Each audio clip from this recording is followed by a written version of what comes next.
please tell me about the mustard. So the mustard became Bearded Chieftains canon back when we played our first show in Tupelo, Mississippi, a venue called the Blue Canoe. It's a restaurant that is also noted as a music venue. I love it. You got a co-engineer here. It's awesome. But they pride themselves in original music. A lot of really cool bands have played there. I love it.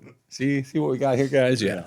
And we were eating in the green room area, which is basically just some leather couches off to the side of the stage. And after we got done eating, I kind of pre-bussed the table so as to be nice to the server and left the mustard on the table where we were eating. Somebody had to restring a guitar, do something equipment maintenance related, and I moved the mustard onto the stage, dead center stage, right in the front. Yeah. And the sound guy gets done. Why was that? What prompted you? I'm full of shenanigans, and there's just, I love randomness. And plus, mustard had never played there before, so I had to give it a fair shake. Yeah. So the sound guy gets finished miking everything up and getting levels and everything. He's like, I think you guys are good to go, but what's with the mustard? Why is there no mic on it?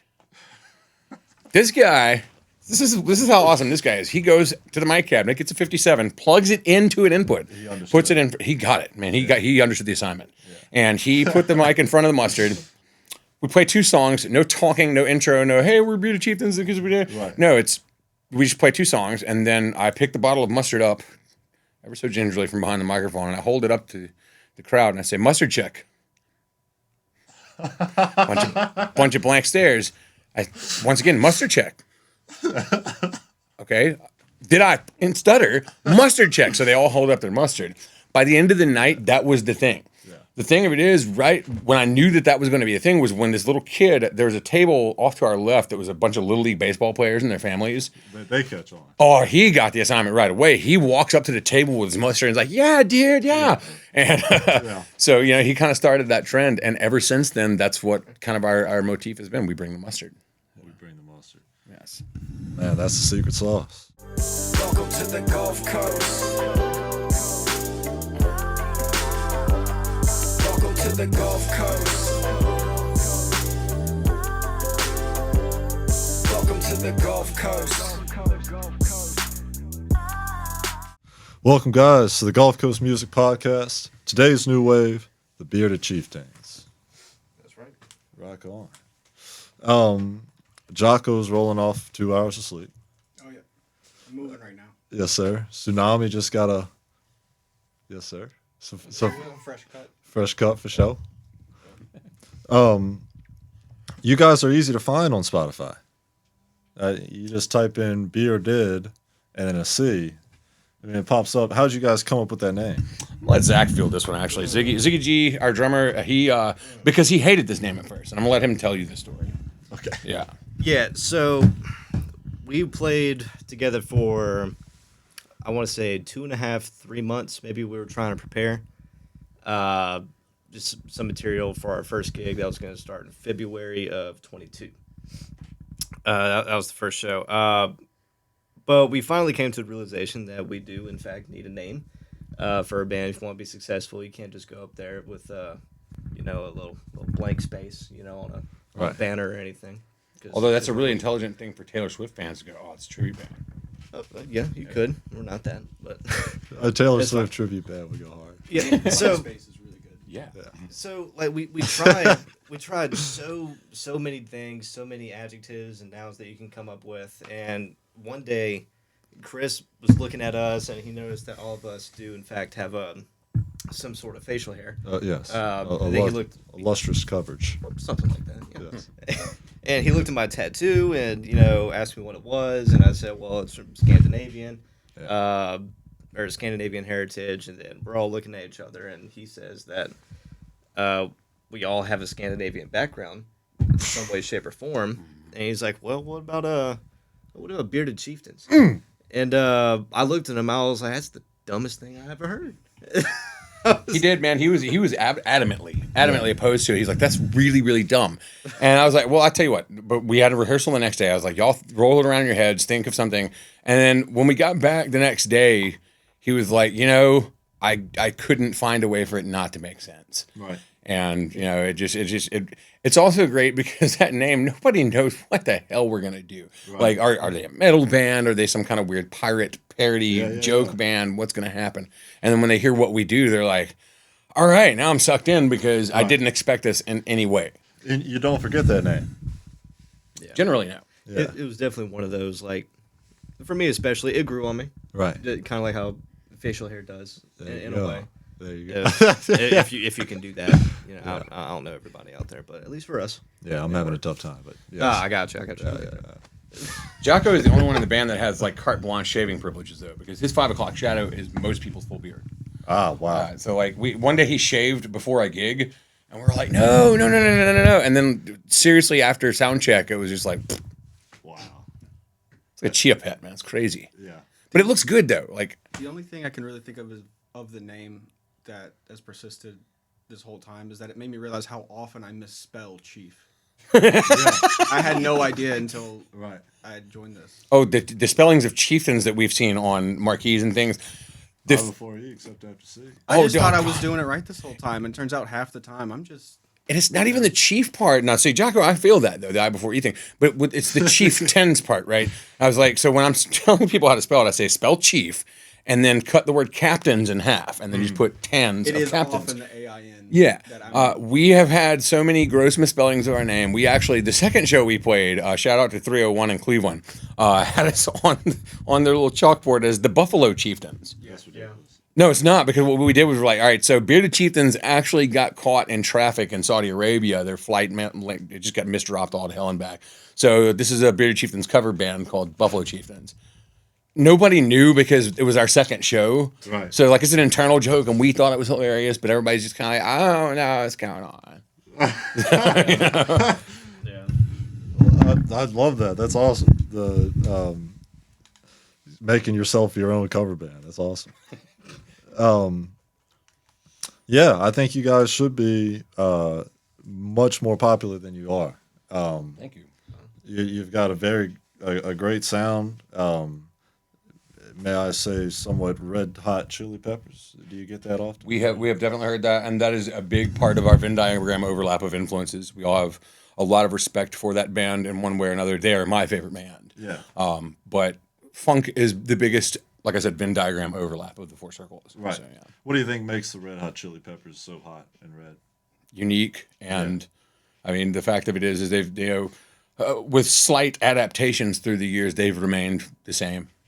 And I think that's kind of what we go for is that, any slight variations in genre that may happen, you're still going to have that element of funk and energy that we bring. The mustard, so to say. The mustard. Yeah.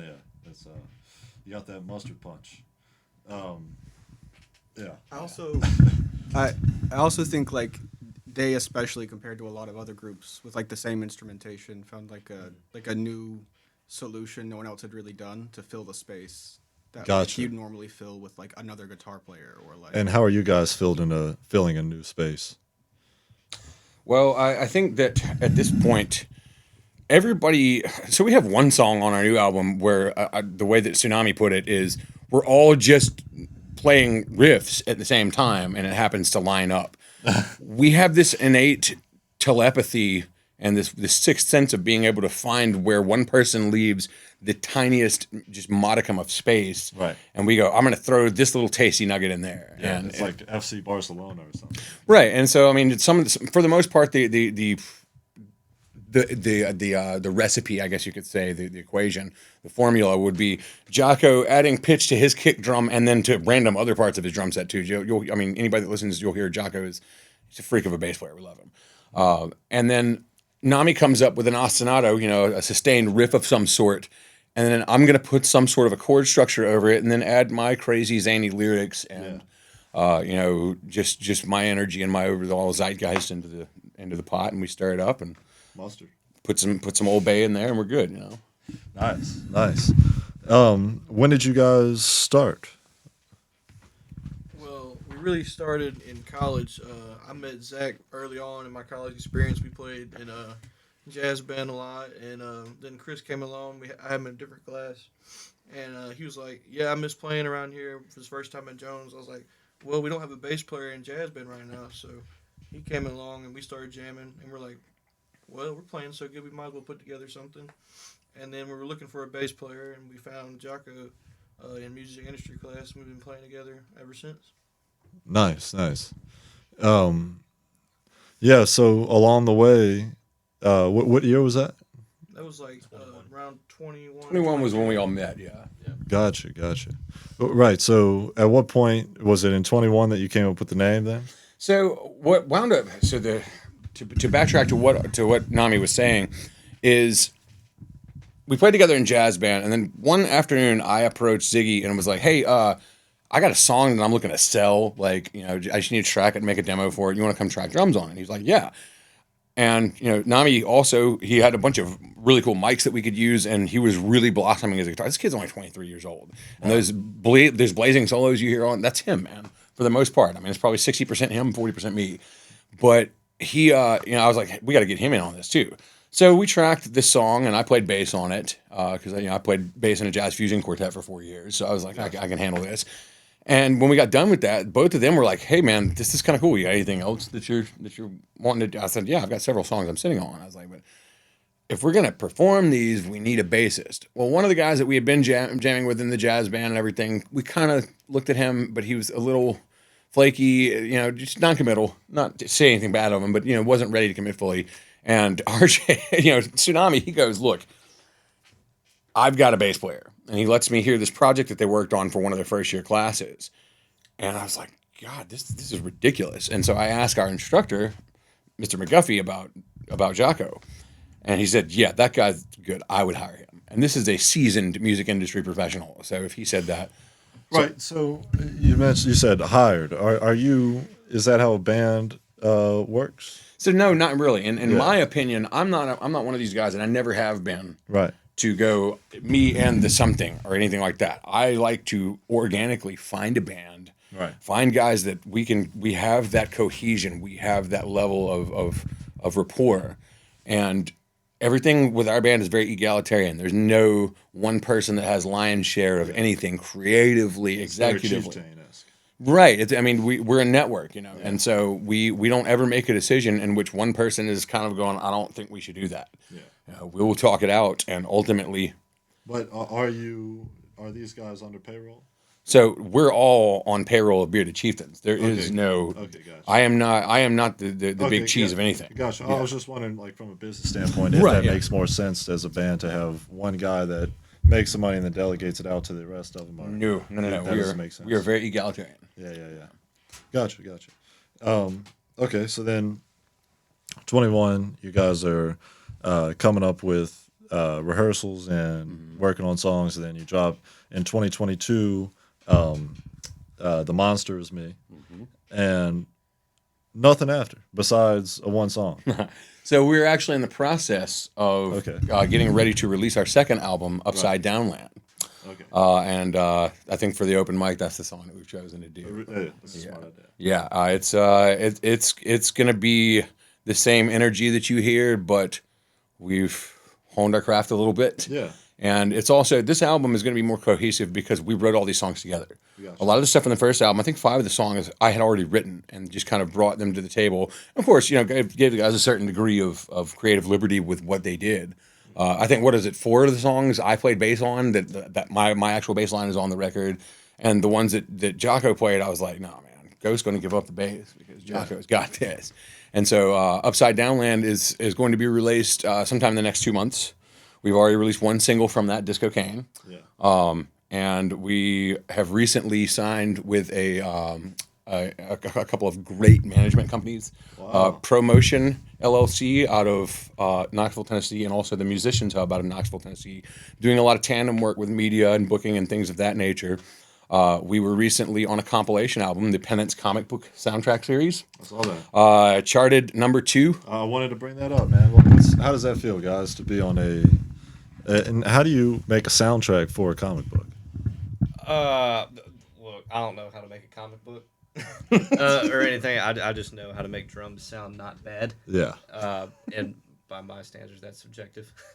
But I don't know. To be charting on something, I mean, that's I don't know, man. That's cool. So, but I'm not saying like I never thought we would get there. I'm just saying like it's still a shock whenever stuff like that happens. You know what I Absolutely, mean? It's like yeah. you're just there, you're experiencing life, and you're doing what you love to do.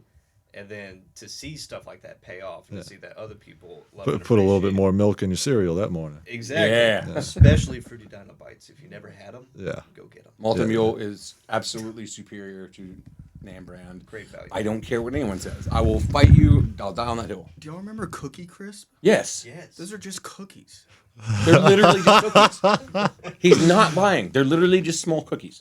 I wanted cookies the other day, Cookie and I think I Crisp, just yeah. got a box of those. Like, were they just like famous Amos cookies? They were like With tinier than that. They were like Barbie doll cookies, and you just poured milk over them.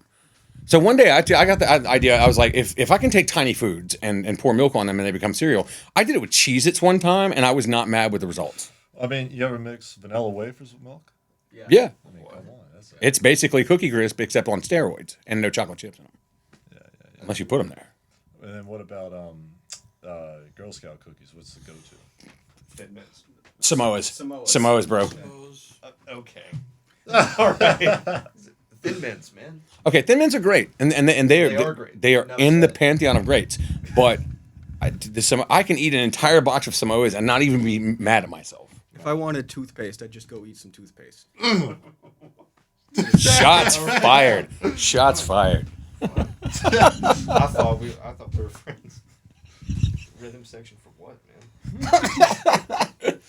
That's awesome.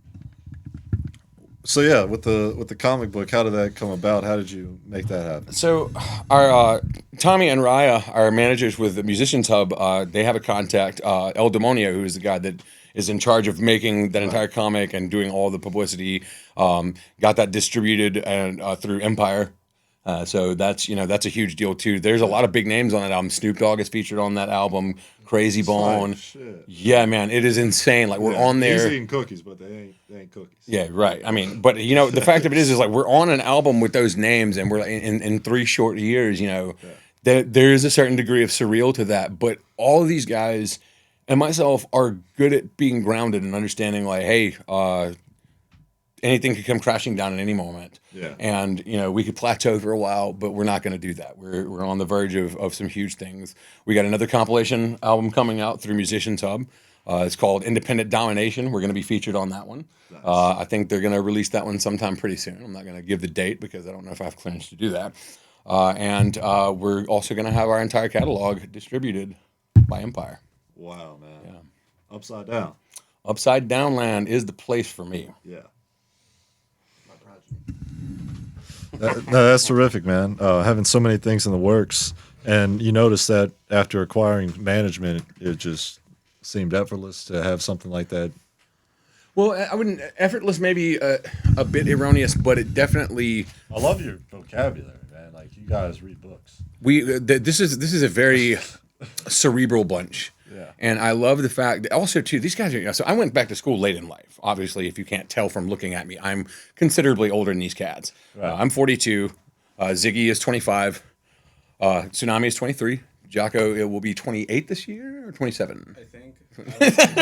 Yeah, but they all have such great heads on their shoulder that is maybe atypical of their generation. I don't want to, stereotype too much, but No, yeah, we're stupid for the most part. I don't know about stupid. That's you said that, not me. All right, let's not shot fire here. Nah, but they just the short attention span. It's tough for I read like It a page is. and a half a day.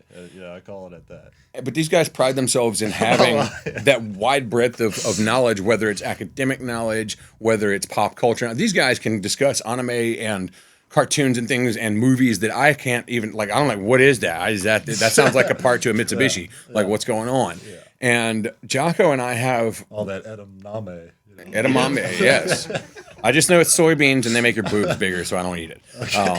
But Jocko and I have that connection on music theory level. When we're writing songs, he and I speak that language. I can look and say, all right, we're going to go 1, 5, 6, back down to the Neapolitan 7, and we're going to go sit on the 1 for 12 and a half measures and then climb up by half steps for the remainder of that measure. Yeah. And he goes, got it. And we just do it, and it works. Right.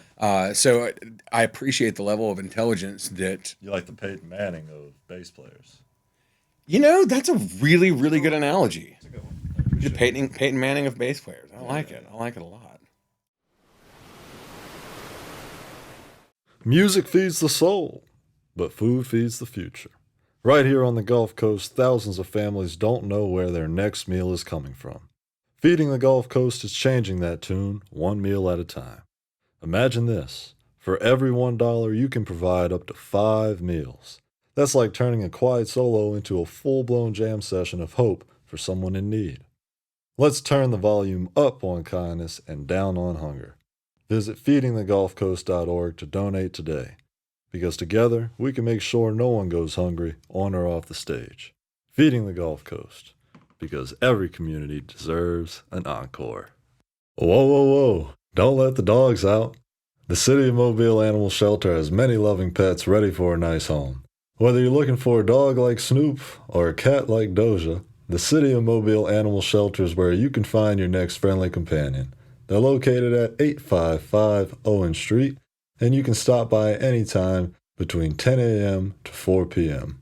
We all need a little bow wow in our lives. Call 251-208-2800 because the City of Mobile Animal Shelter has you covered. That's 251-208-2800. Roof. Or the Steve Kerr of bass players too. I can get behind that. Yeah. If you're a basketball fan. Yeah, I like basketball. Okay. I saw in one video you guys were assessing some 2K my career or something. Are you guys fanatics on 2K? It was the hotel debauchery. Oh, the hotel. Oh my God, I forgot Yes. all about Oh yeah.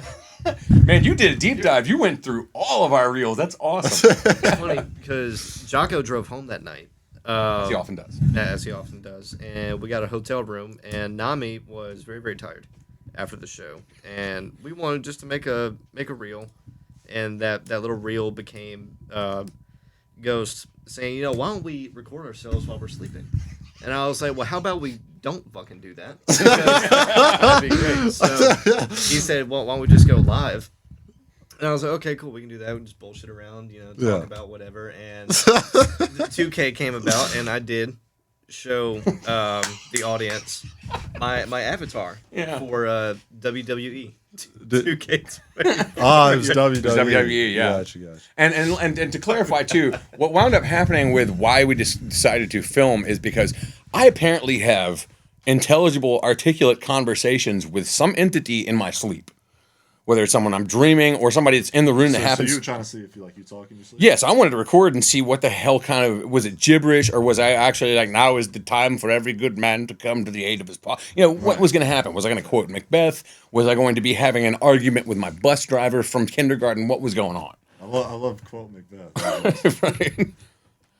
But, so yeah, I mean, that's the kind of shenanigans we like to get into. It's easy to take yourselves too seriously as a band and flood the market with just like all these images of us just looking hard and like got instruments in our hand and stuff like that. Sometimes it's just more fun to like take a video of us taking our extra McNuggets and playing games of foosball with him. That's good, man. Yeah, I think it's easy to take yourself too seriously with anything, man. I was cleaning this morning and started racing the sponge. How did that go for you? Did it work? The sponge always wins, man. The sponge, I can't clean the mustard. Yeah. No, no, you cannot. Let's see. When you guys go to a venue, this is just a general question for a band. What are some things that you notice off rip? Some of them smell like piss. Some of them do, like not just the bathroom, the whole venue. Yeah. So like a cigarette. We've played several places where they still have indoor smoking, and that is one where you're in the van and you're like, I smell my grandfather's Pall Mall ashtray. Right. But none of us are smoking right now. And then you get close to your amp when you're loading it out, and you're like, oh my God, it smells like Gary Busey's car. Like, what's going on here? And there's that, but then there's the venues that smell specifically like piss. I'm not going to name any, but it's usually the ones where people are getting like obscene, like Oksana Bayul drunk, and they just happen to pee wherever they are. Yeah. And to be honest, some of those are the best venues because people they give a fuck is busted. They have a good time. You get Yeah. drunk, you put $100 $100 in the tip jar next. Oh, it's game over. Right. Oh, dude, that's over. it. Look, and I've had that happen. Somebody come up and put 100 in the tip jar, then realize that they did it, And then you just got and then have that internal debate of like, do I reach back in there or not? and you just got to look at him. Well, and the funny thing is you've seen from our videos, I'm very often on stage. Yeah, just do it. Please do it. I'm in a karate gi for most of our shows on stage, and that gi is very real. I've studied martial arts as long as I've been playing music, 31 Really? years. I have 2 black belts. I have Shotokan and Aiki Jiu-Jitsu. Holy shit. And so I'm like, please reach back into the chip jar. I want to oiwamatsu somebody just right here. You know, not really. I would never do that to him. No, that's awesome. Yeah, I've gotten into martial arts recently. Have you done any sparring? I imagine you've done. You have to Tons. for Yeah, black belt, absolutely. Yeah. I mean, you do kumite as part of your regular training, and then for your black belt rank test, it's a very intense level of kumite. Yeah. So when you hear kumite, don't think of it in the blood sport sense. By the way, 90% of that movie is complete and utter garbaggio.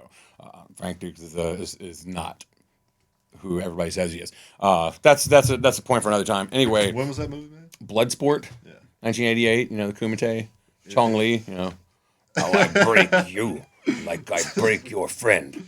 Gotcha. Yeah. So anyway, the karate gi came about because one day Ziggy and I are talking. He's like, "Man, we got to do something on stage that's not just 4 dudes showing up." Because we did have one venue the first time we played there.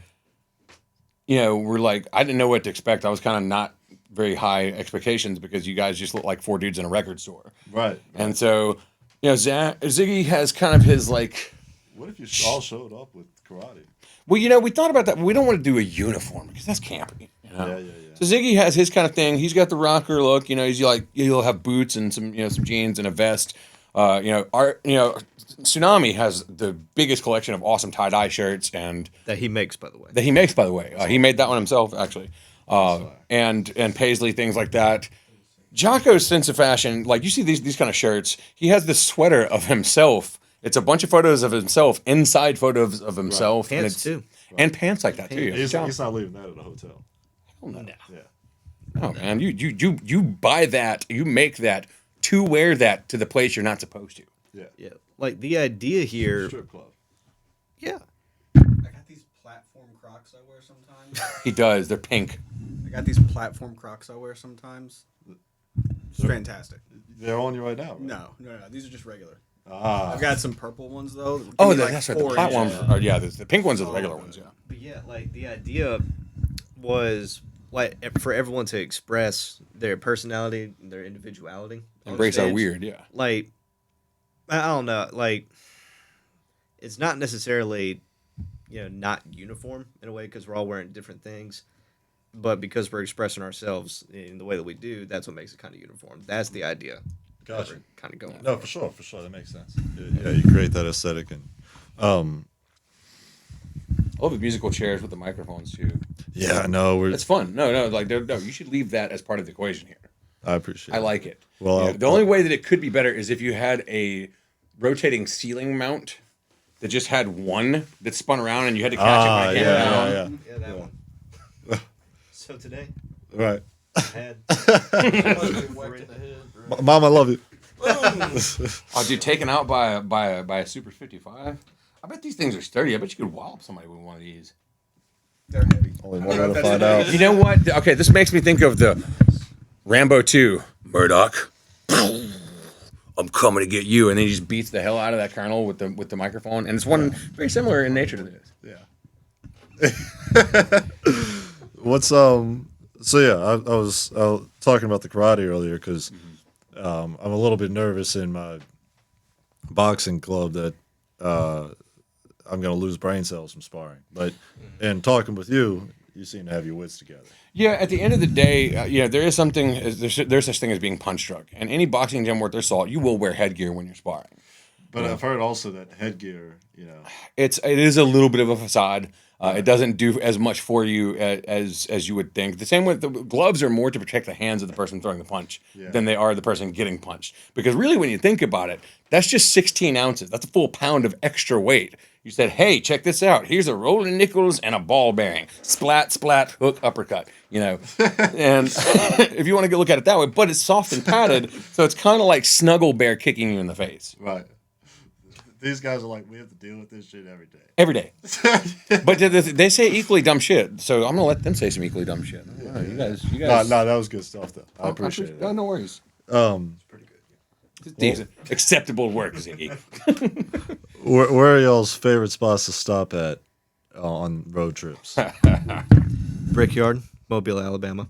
That is. Oh, you said spots. I thought you meant Stopping venues. spots. Well, no, I mean, Awesome. shout out Brickyard.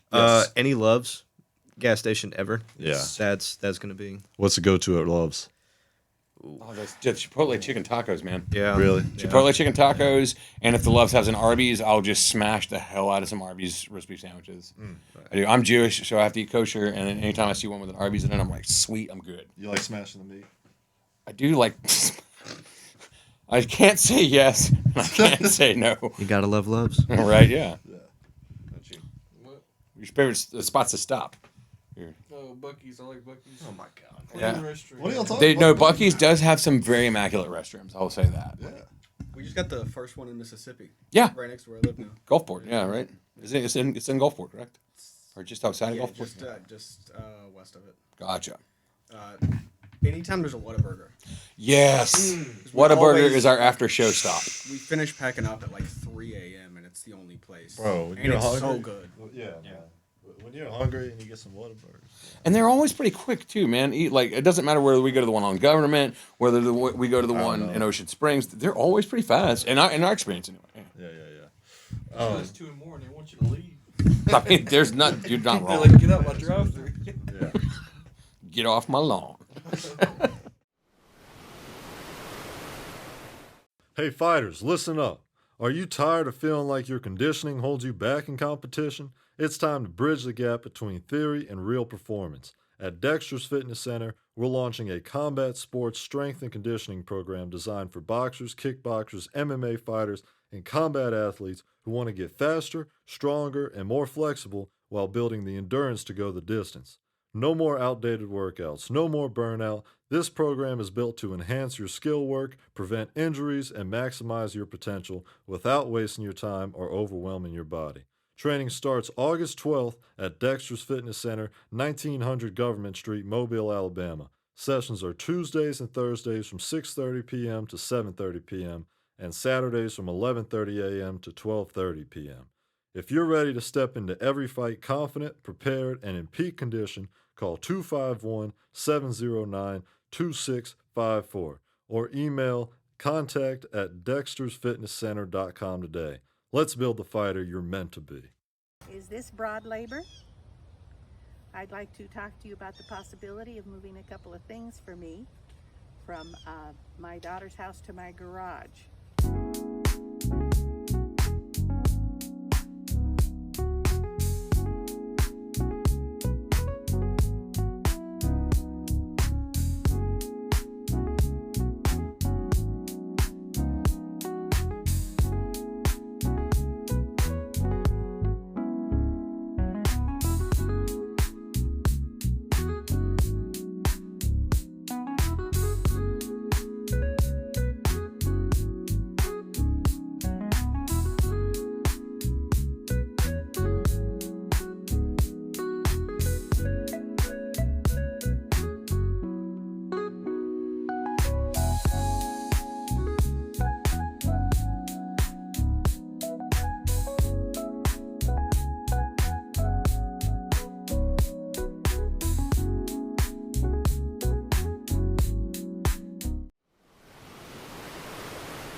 You mentioned Brickyard. Yes.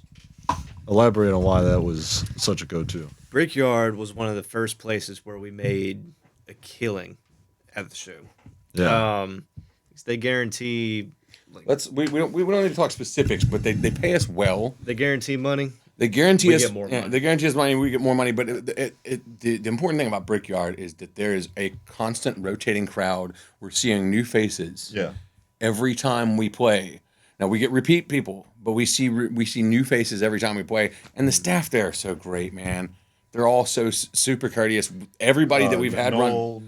Noel, Alex, Jana, and everybody else, their door staff's great. Mark, Rob, all those guys, Steven.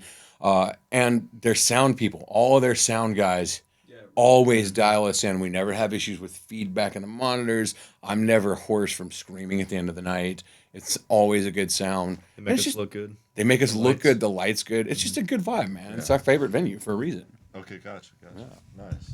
Yeah, being in Mississippi, it seems like you guys take advantage of going into Mobile and New Orleans. Absolutely. Is Hattiesburg a music spot, or it's like So Hattiesburg, once upon a time, Hattiesburg had dozens of venues that could support full bands. Now it's still a music town, Right. but there are a limited number of venues that can support full bands.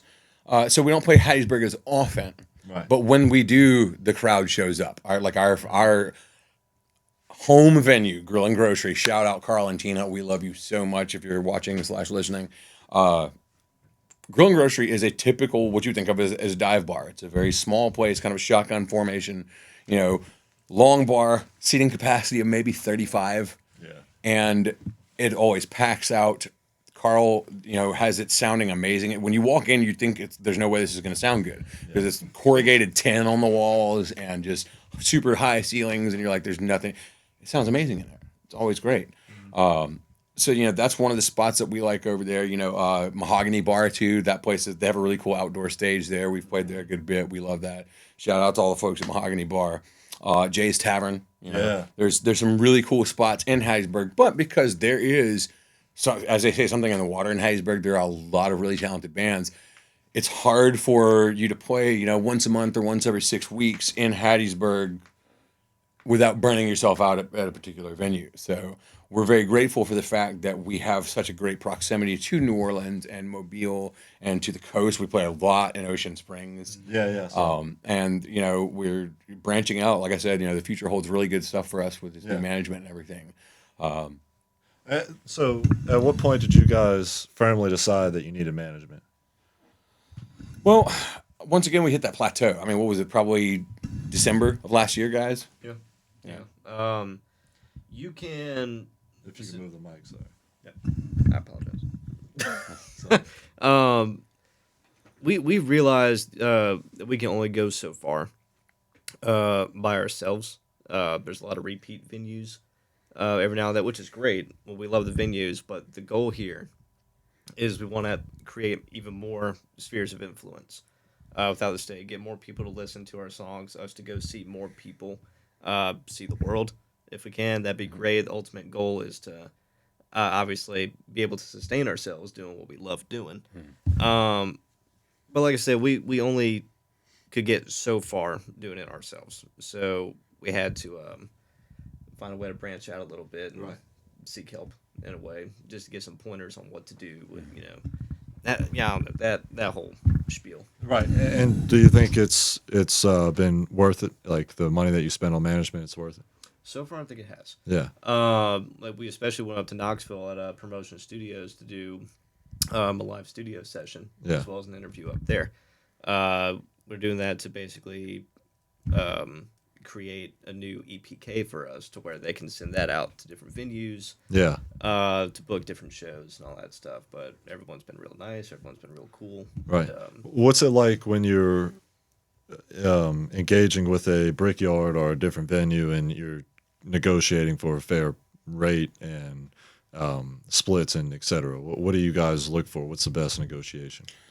Well, as far as splits and things of that nature, we try to get to some sort of agreement where we have at least some sort of a guarantee. The technical term would be a draw versus the door. Yeah. So say a venue says, we will guarantee you, and this was Zach was bringing up earlier, well, just as an example, say a venue guarantees you 600 versus the door, meaning if you don't take in a full 600 worth at the door, they're still going to pay that 600. But anything above that 600 they take in the door, you get the excess. So those are the best for artists. Yeah, that sounds sweet. It is, and those are usually only reserved for the venues that have an established presence that they can do that. Right. So if let's say you only sell $400 worth of tickets, they still pay you 600. Right. So where's the risk?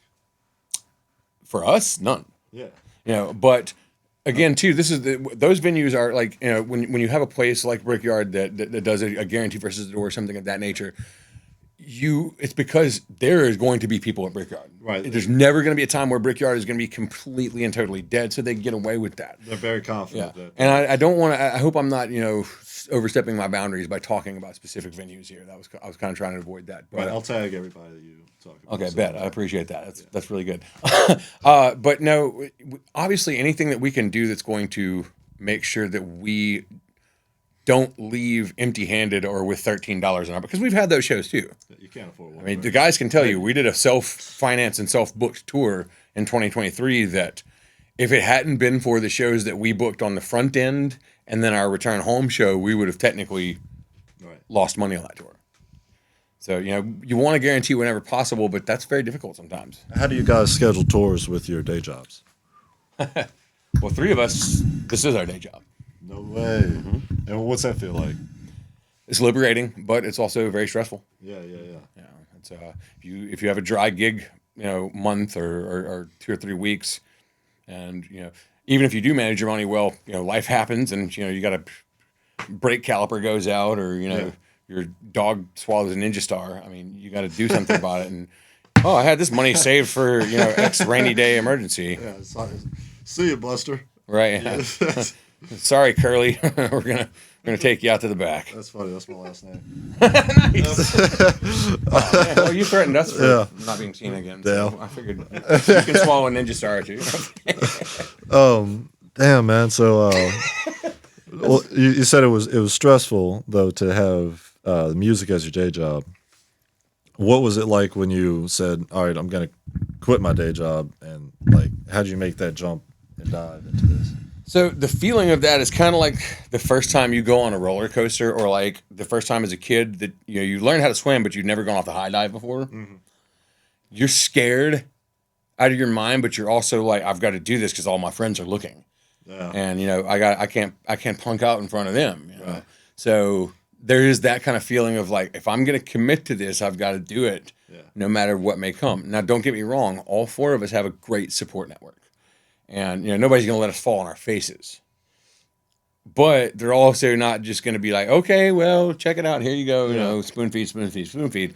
They're very. Our support network makes it very clear to us. Hey, this could go south at any moment. So, how do you stay so? Sorry for taking all the questions for him, but he's a great interviewee.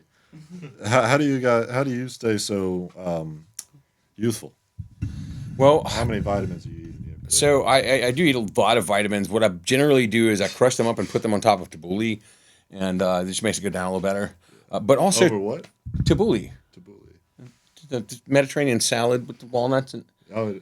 Try it sometime. Just do it. You won't how do you regret spell it. It's Tiboule. I can't remember if that's right or not. Every letter has an umlaut. I think those words you said they weren't English. I don't know. It's easier than Chieftain.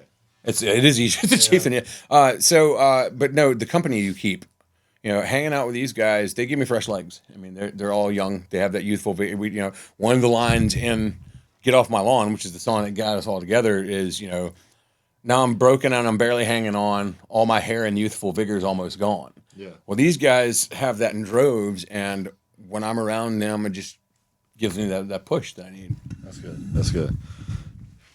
Maybe this is a question that the rest of you guys can chime in on as well, although I saw how excited you were when you found them. The in-ear monitors. Oh, yeah. Oh, my God. Just dropped today. Shout out Jocko. Yeah. How's that going to change things? Be able to hear ourselves without having to, ask the sound guy about 10 times to, or at least me especially, like, can you turn me up? I'm deaf. Right. I'm just absolutely deaf. Mm-hmm. And so, it's by the time he turns it up, it's like affecting the crowd volume, or like the not just the stage volume. So for me, at least, it's gonna be a game changer. I can actually hear myself. That's good. That's good. Let me hear something, Nami. Yeah, we all been gigging for a long time. Like we've all had projects before this, so all of our ears are quite damaged. So like having in-ears will help us hear a lot better. Like I wake up and I hear ringing in my ears every morning. It's like, "Ee." Oh, so they also act as a noise cancellation. Absolutely, Yeah, yes. you have less symbols and everything in there. The rate of tinnitus among musicians, I was not aware of the stats. It is actually Alarming. really bad. Yeah. Like ear damage among Right. performing musicians is. Is it higher for like a drummer, or is it the same for everybody? Because drummers take precaution with the. I was about to say, I'm assume it would be if there was no protection, but drummers are also usually the most likely to actually put in earplugs. Right. They're Right. also louder outside. Like from where they're at, it's louder outside of the drum set instead of inside. Yeah, the sound's Gotcha. projecting outward, so I would say that cymbal wash is probably less of an issue for the drummer, but above his head. for I was us, saying, the cymbals are going up. Yeah. Those frequencies are going up. We're standing right there where the cymbals are at. Just Gotcha. getting Judy chopped in the ear by China cymbal, and Yeah. it's not fun. Well, that's exciting. The Vanna Black. Vanna Black. Let me hear about it. How do you know? So I got my sources. look, this guy's a research ninja. Okay, I mean, my I'm telling you, man. So Vanna Black came into being actually. Shout out to Cliff, who is Tsunami's dad. He came with us today. Cliff that works at a dealership. He's a finance manager there, and that van came onto his lot. He was like, "You guys need this." Gotcha. And when I saw it, I was like, "Yes, it's a GMC Savannah 1500 cargo van Yeah. with a little jump seat installed, so it can literally seat all four of us, and we can get every piece of gear that we need plus luggage." Yeah. And we actually we carried to Colorado. We actually carried Jocko's girlfriend. Colorado. Yeah, we headlined Luna Fest in 24. Damn. Yeah. That's fire, man. It was fun, man. It was a lot of fun. How do you sleep the night before? It surprisingly well. That drive will take it out of you. Colorado has its tricks. Colorado has its own tricks too. Dude, I breathe so good up there. Oh yes, that Me too. Oh my the God. lack of humidity, humidity, the lack of humidity and the altitude, like the thinner air, actually kind of helps me, man. I was singing like a champ that weekend. Yeah. It doesn't make your throat dry. Oh, dude, my allergies are ass down here. But like when you're 2,000 feet above sea level, 2,000? My joints. I don't care however many feet we were. It could have been 10 feet above sea Mile level, High City, bro. Well, fine. So I could have been 10 feet above sea level, and I could breathe like a normal person. Yeah. And it's great. It's like I said, my allergies are ass. I'm done. This is us day to day, like just constantly ribbing on each other's like cousins and brothers, and Yeah, y'all like a Fraternity real life brothers. Xbox party. yeah, man. Well, so Upside Down Land. Yeah, I guess you already elaborated on what's next for you guys. Yeah, 10-track album. Yeah. It's going to be more cohesive, like a lot more solid funk. All the songs on this album were written together. Everybody had a hand in writing, their own parts. There was no, me coming and saying, "All right, I've got this written. Here's the chord structure. You just kind of do this." No, everybody. As a matter of fact, most of these songs, the way they were written is during rehearsals, I would go step out to take a phone call or smoke an American Spirit or chase one of my cats or whatever I had to do at the moment. And Jocko would start playing this addictive, just amazing bass line. And then Nami comes in behind like wicked wow, wicked wow, wow, wow, wow, wow, and then Ziggy. I'm like, that's exactly how my drums sound. yeah. The front head on his bass drums busted. So that's where you get that. Talk Yeah. about it. We don't talk about that. Yeah, it did finally. It went kaput. But and then I have to write lyrics because they've written this cool, wiki wow, and That must feel great. it is, man, it is. And so I just spout. So Nameless, the first from the first album. love that That's song. actually thank you. That was the one that was on the comic book compilation Gotcha. with Snoop and all those guys. So the way Nameless was written was they started writing a groove. I came back in and I was like, damn it, I got to write lyrics for this. And I came up with the melody. I was like, and I was like, I need some lyrics. And Ziggy goes, what about Nameless? And I was like, okay, that's a campy joke and it's hilarious. But then I was like, wait a minute, hold on. I can write an entire ballad-esque thing about the anonymity of the red light district. Using just the one word that he gave me. He was my Nice. muse in that moment. And Nice. I How do you write about the red light district? How is that? I mean, What spurs? those songs? so I'm a huge Steely Dan fan, and they like to write about sordid and lurid subject matter using fictional characters. So that was easy for us. Nice, man. Nice. What is Do you guys like being in the band? Oh yeah. It's pretty nice. Cool, It's alright. cool. There's a lot of adrenaline. I can't speak. Adrenaline when it comes to being on stage. Like as soon as you're up there, you don't really think of anything anymore. It's just like you're going, and then like it could be like an hour long, 2 hour long set, and it's over with before you even realize you played. Really? Man, it sucks when it's over. Oh yeah. Oh yeah. It's also Why is that? Man, sorry. mine was tangent. Like, I don't know if I could speak for a lot of other musicians, but I know at least for us and myself, definitely, it's like stepping into another dimension. It's like, have you ever seen the movie Soul, the Disney Pixar Soul? I saw the trailer. Okay, wow, that's good enough. Like, the whole premise of the movie is whatever you were doing, whatever you aspired to be, or whatever you loved doing, it took you on a whole nother plane of existence, and you don't even want to leave that place because you're in the groove. I think that's what it was. They said you're in the groove, you're in the moment. Meditational state. Yeah, The flow state. right. Like Yeah, Beverly flow Hills, state. Beverly Hills Ninja, Chris Farley, meditates and goes up, Plane of enlightenment. Yeah, the plane of enlightenment. I'm And- old, so I get that. Right. There's just something about that stage and like playing with your best friends, your brothers, your sisters, whatever. Right. Like there's something about doing that, playing what you love and seeing people love what you're loving Yeah. at the same time, and that whole reciprocation of energy. Right. There's nothing like it. Gosh. But as soon as it's done, man, like it's done. I gotta brag on Ziggy for a second. How many other drummers have you ever heard use the word reciprocate? Yeah, drummers are stupid typically, aren't they? Typically, but he's not stupid. Yeah. See, He knows words. look at his shirt. I know words. Yeah. Or just the singular. And speaking of words, that's another thing for me. It really is cool when I see people paying attention to the lyrics, and because as a singer, you do want to be heard. Right. You don't think you're going to change the world necessarily, but it's like it's nice for somebody to go, yeah, okay, So that's to me on stage. That's my fun part. Nice. For sure. And it's like you're always kind of chasing that with every new performance. I can't ever read what what his happy place is on stage. I can't ever really tell. He has a worried expression. Whenever Yeah, I he's in get it. told that all the time. I'm not worried all the time. No, Yeah. But I do just to look at his like it. people. It's like- And RWS, or RWF, resting worried worried. face. Yeah. But when he gets into the moment, though, I can always tell when he's in the moment because he looks back at Ziggy and he's like, We do that quite often. Yeah. Yeah, one thing about us all is we have really good communication non-verbally, and we're all really good improvisational people. Like Now that the in-ear monitors are in, y'all got to be oh, it's going to be exponentially. moving militant.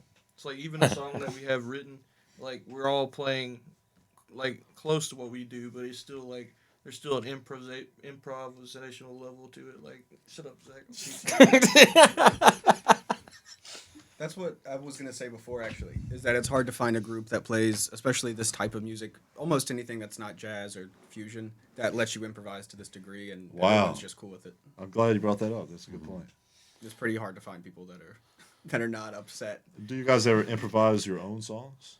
Oh, absolutely. We'll take and riff on the intro to a song or lead something into it for a minute and a half just to kill time while, like, say, So Nami plays, and he is a powerful player, and he will break strings from time to time. So a lot of times we'll end up jamming somewhere adjacent to the intro to one of our songs while he either switches guitars or does the world's fastest string change, gets his thing in tune, and then is ready to go.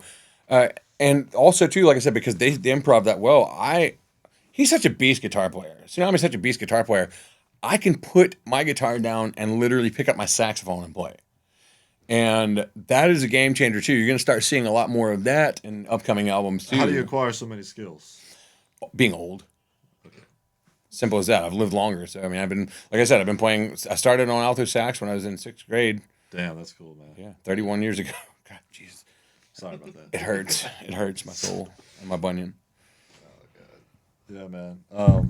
Well, I really appreciate you guys for coming on the podcast and just being really easy to talk to and sharing some great stuff. I mean, this is awesome. So, is there anything else that you'd like to bring to the table? Go around the table, man. Around the horn. Yeah, You first, Joe. around the horn. Great ESPN show. Thank you. Yes. You first, Archie.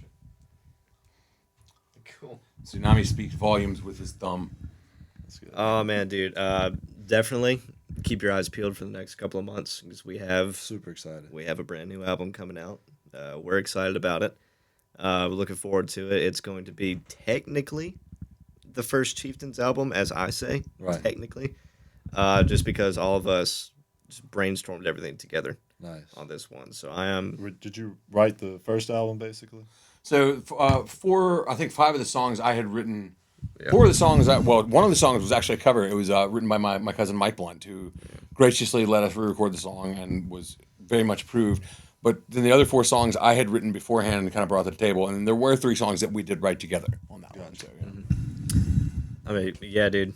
New album. And also keep on the lookout for a city near you because we're definitely broadening and expanding our tribe. That's what our fan base is called. Anyone's welcome in the tribe. Anyone. Yep, anyone. And yeah, go Tigers. LSU. Go Tigers. Yes. Go listen to our most recent single, Disco Cane, on Spotify, as Nami said. Disco King. Also, if you guys watching are in a city we haven't hit yet, and you want us to come to your city, drop us a message. Drop us a direct message at our Facebook. It's Bearded Chieftains Band after / I'll text you after. Bet. I like it. And then also to anyone that Instagram, you can also find us at Bearded Chieftains on Instagram. Send us a message. Tell us where you would like to hit, and we'll get our managers to get on trying to get us out that way. Yeah. We look forward to the upcoming months, and we can't wait to see more of you guys join the tribe. Nice, man. Go Tigers for real. Well, last question. Sorry. You guys do seem to have kind of like a NOLA inspiration. Have you gotten that before? So Ziggy actually spent the first half of his life in Jefferson Parish, Okay, got it. I'm from Bell Chase. Oh, nice, dude. and all of us have that proximity to New Orleans, of course. And well, it's funny, we didn't actually break into the New Orleans market until March of this year. And they, the one venue that we've played there, we played Le Bon Temps Roulé on Magazine. Nice, yeah. Love that place, man. Yeah, So yeah. cool. Sounds good in there. It's a little weird stage setup because it's lateral. We don't have the drummer behind us as much like we normally do, but it's still it's a cool setup and just a lively crowd there. Every time. You find New Orleans welcomes you as musicians. Absolutely, man. Yeah, and that's a great spot to play too because it's not touristy. It's not going down Bourbon where every cover band is playing the same Journey covers and Jimmy Eat World. Yeah. Literally, how many times did we hear the middle? That was 3 times. 3 times in the course of about 15 minutes walking down Bourbon. That's crazy. At 5 different bars, we heard the same Journey tune. It was "Don't Stop Believin'." Yeah. We heard 2 times somebody played "Separate Ways." That's unfortunate, man. But and you would think that people that were going to be tourists to a city like New Orleans would want to experience something that they don't experience at whatever random airport bar. Yeah. That one Motley Crue cover band, though. Oh, they were Saw pretty that. tight, man. They were pretty good, and they were doing the deep cuts for Motley Crue too. They weren't just. Remember the name?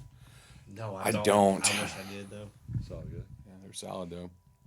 Well, keep in touch with the Bearded Chieftains and catch them in Colorado for what was that? What was that fest called again? Oh no, that was last year when Right. we did it. Luna Fest. Luna Fest. Yeah. I thought it was We Luna did that Fest. last year. Yeah. Yeah, and thank you guys for tuning in to another episode. We'll see you in the next one. I like this guy. I like this guy. Welcome to the Gulf Coast. Welcome to the Gulf Coast. Welcome to the Gulf Coast.